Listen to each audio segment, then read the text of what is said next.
Bienvenue dans l'univers des pires confessions balancées sur le plateau de Samzira. Alors, on commence fort avec Virgile des Princes de l'amour. Le gars n'a pas mâché ses mots. Est-ce que tu prenais de la drogue quand t'étais en tournage? Ouais, ça m'est arrivé. Je me souviens qu'il y a un de mes tournages où j'en prenais beaucoup. Ouais. Et là, plot twist, il accuse carrément la production de fournir de la au candidat. Genre, un samedi soir en boîte, un mec de la prod lui aurait tendu un sachet en mode « Tiens, cadeau ». C'est pas un tournage, c'est Breaking Bad en direct, mais ce qui choque encore plus, c'est que personne n'a pris la peine de nier ces accusations. Vincent Shogun, l'un des Tchuttilles, a aussi lâché une dinguerie sur les Marseillais. Apparemment, ils utilisaient des codes secrets pour commander de la genre ski pour la et plage pour les pilules. C'est pas une télé-réalité, c'est une opération sous couverture. Sérieux. Et vous savez quoi? Ces révélations ont laissé tout le monde bouche bée.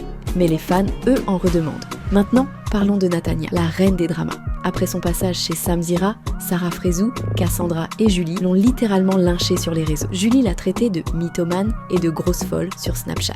Natania aurait raconté une histoire d'agression sexuelle, mais les autres candidates jurent que c'est du mytho. Franchement, c'est à se demander où est la vérité dans tout ce cirque. Et attendez, Natania n'a pas fini de balancer. Elle a aussi accusé certains candidats de truquer leur image sur Instagram. Et oui, les abonnés achetés et les faux likes, c'est monnaie courante chez nos stars. Loana, l'icône de Loft Story, a lâché une véritable bombe. Elle a raconté avoir survécu à une séquestration de 10 heures. Ce qui m'a sauvée, merci mon corps. Le gars qui l'a agressée a flippé en la voyant faire une crise de spasmophilie. Et comme si ça ne suffisait pas, elle a révélé avoir vendu son corps pour sauver son chien. C'est choquant, franchement. Mais Loana, c'est aussi l'histoire d'une descente aux enfers. Elle accuse ses proches de l'avoir exploitée financièrement.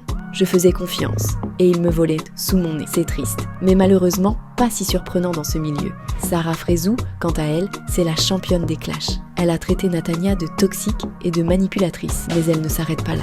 Elle a aussi balancé sur ses ex en mode « t'étais nulle au lit » sur Insta.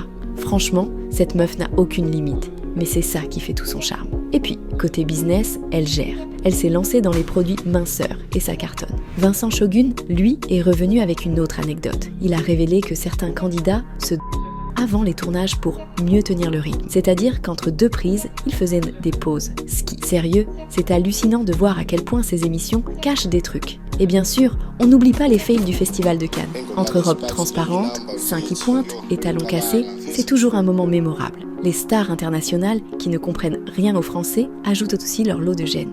Merci beaucoup. Lâcher avec un accent improbable, c'est presque devenu un rituel.